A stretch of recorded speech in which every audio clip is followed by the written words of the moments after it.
Welcome to my channel. इस video से हम लोग एनाटॉमी ऑफ फ्लावरिंग प्लांट्स के मल्टीपल चॉइस क्वेश्चन को डिस्कस करना स्टार्ट करेंगे। Question number 1, apical meristems are found at the apical meristem कहाँ पाया जाता है? Option A tip of root, option B tip of shoot, option C mature region of root and shoot, option D tip of root and shoot. इसका answer है option D. Apical meristem growing root और shoot के tip में पाया जाता है। Question number 2, the apical meristem is responsible for the option A primary growth, option B secondary growth, option C increase in girth, option D all of the above. इसका answer है option A. Apical meristem plant के primary growth के लिए responsible होता है। Question number 3, which of the following meristem helps in increasing girth? इनमें से कौन सा मेरिस्टेम प्लांट के गर्थ यानी थिकनेस या मोटाई को बढ़ाने में हेल्प करता है? Option A intercalary meristem, option B apical meristem, option C lateral meristem, option D primary meristem. इसका आंसर है option C lateral meristem.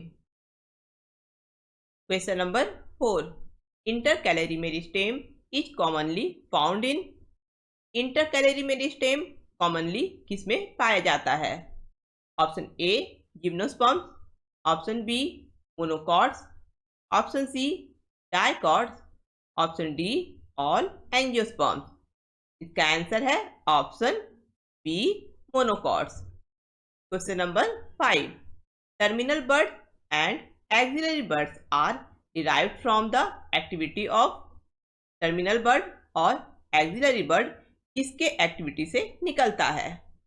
Option A intercalary meristem, option B lateral meristem, option C cork cambium, option D apical meristem.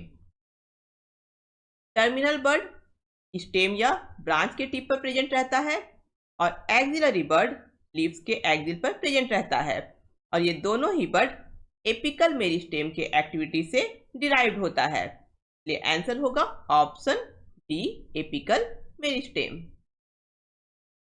Question number 6, which of the following is not an example of lateral meristem? इनमें से कौन lateral meristem का example नहीं है?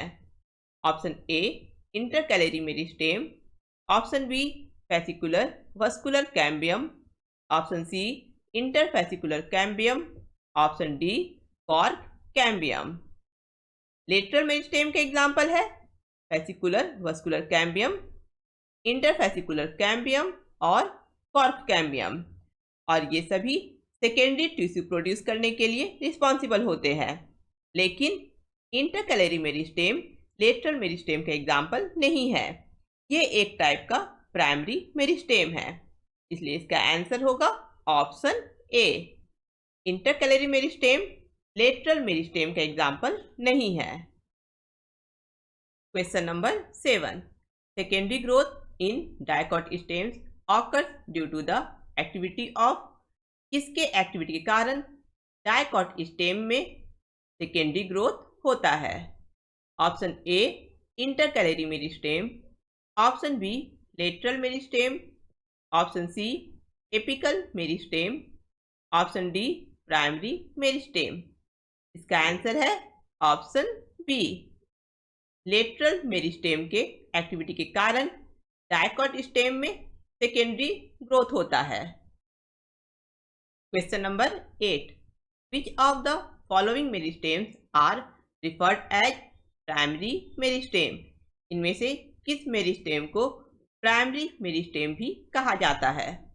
Option A only apical meristem, option B apical meristem and lateral meristem, option C lateral meristem and intercalary meristem, option D intercalary meristem and apical meristem. इसका answer है option D. Intercalary meristem और apical meristem ये दोनों ही primary meristem है। Question number 9, regeneration of damaged growing grass following grazing is largely due to. Herbivores के grazing के बाद जो ग्रास डैमेज हो जाता है उसका रीजनरेशन किस मेरिस्टेम के कारण होता है? Option A lateral meristem, option B apical meristem, option C intercalary meristem, option D secondary meristem. इसका आंसर है option C intercalary meristem. Grazing herbivores के कारण ग्रास का जो पार्ट डैमेज या रिमूव हो जाता है वो पार्ट इंटरकैलरी मेरिस्टेम के द्वारा फिर से रीजनरेट हो जाता है। Question number 10, which one of the following statement is correct regarding axillary bud.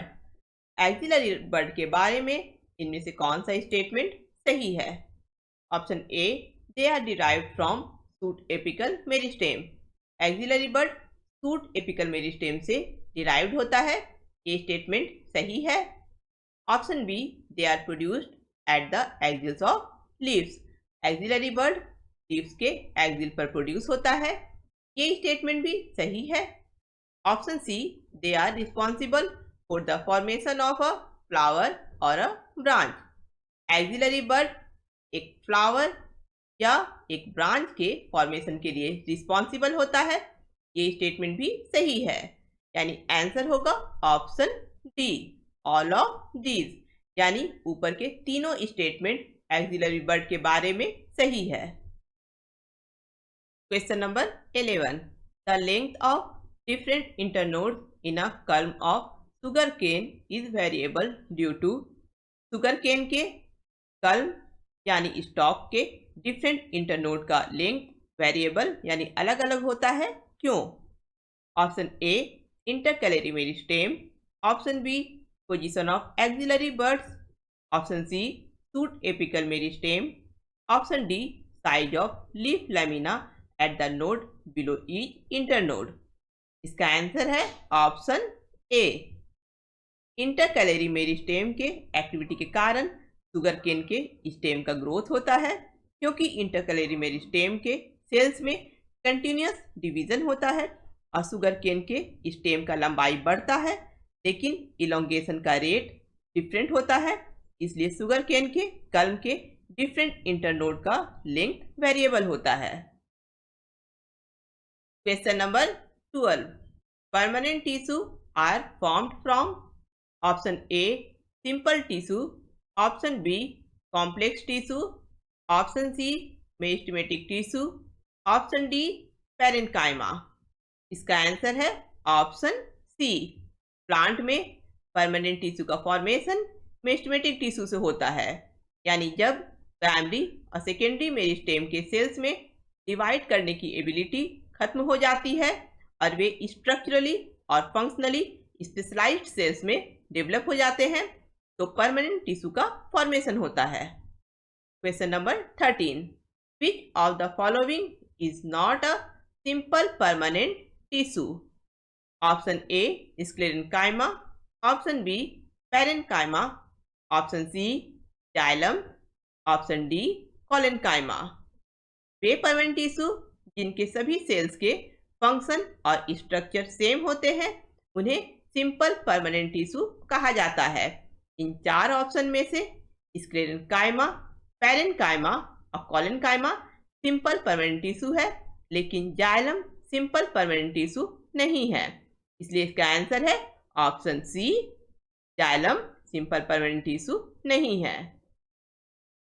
Question number 14, which of the following tissue is the major component within organs in plants? इनमें से कौन सा टिश्यू प्लांट के organ में major component है? Option A collenchyma, option B parenchyma, option C xylem, option D phloem. इसका answer है option B parenchyma. Question number 15. Which of the following permanent tissue provide mechanical support to the young stem and petiole of a leaf? इनमें से कौन सा permanent tissue leaf के petiole और young stem को mechanical support provide करता है? Option A xylem, option B collenchyma, option C parenchyma, option D sclerenchyma. इसका आंसर है option B collenchyma. Question number 16. The thickening in collenchyma cell wall is due to deposition of. Collenchyma के cell wall का thickening किसके deposition के कारण होता है? Option A cellulose, hemicellulose and pectin, option B cutin and pectin, option C suberin and lignin, option D cellulose, suberin and lignin. इसका answer है option A cellulose, hemicellulose और pectin के डिपोजिशन के कारण कोलेनकाइमा का सेल वॉल थिक रहता है। Question number 17. Which permanent tissue helps in storage, secretion and photosynthesis? कौन सा परमानेंट टिश्यू स्टोरेज, सिक्रीशन और फोटोसिंथेसिस में हेल्प करता है? Option A parenchyma, option B sclerenchyma, option C xylem, option D phloem. इसका answer है option A parenchyma. Question number 18. Fibres and sclereids are type of. Fibres और sclereids किसके types हैं? Option A parenchyma, option B sclerenchyma, option C collenchyma, option D phloem. इसका answer है option B fibres और sclereids sclerenchyma के types हैं। Fibres thick walled, elongated और pointed cell होता है और स्क्लेरिड्स स्फेरिकल, ओवल या सिलिंड्रिकल होता है। इस चैप्टर से रिलेटेड कुछ और क्वेश्चन हम लोग नेक्स्ट वीडियो में डिस्कस करेंगे। अगर आप लोगों को ये वीडियो पसंद आया है तो इसे लाइक करें, अपने फ्रेंड के साथ इस वीडियो को शेयर करें और मेरे चैनल को सब्सक्राइब करें।